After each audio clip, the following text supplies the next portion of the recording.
Kahit na ulan, nagpunta kami dito sa Clean Beach, San Juan, La Union para magmerienda. Habang lumalapit kami, matatanaw mo na kagad ang kanilang mga menu. Kaya sa dami ng tao, naghintay muna kami ng 5 minutes bago nakapasok. Pagpasok mo, makikita mo kagad ang kanilang souvenir shops. Sa kabila naman ang kanilang kitchen. Meron din silang coffee shop at pwede ka din mag-order ng alak sa kanila.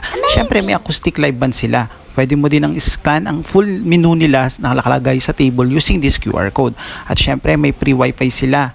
Waiting na lang din kami ng order. Umorder kami ng 3 iced coffee at iced tea.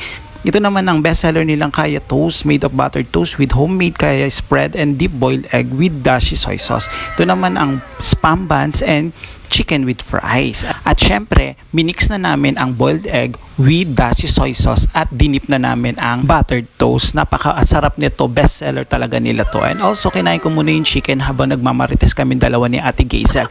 Kasi may pinag-uusapan kaming lalaki. Ewan ko ba, feel na feel namin.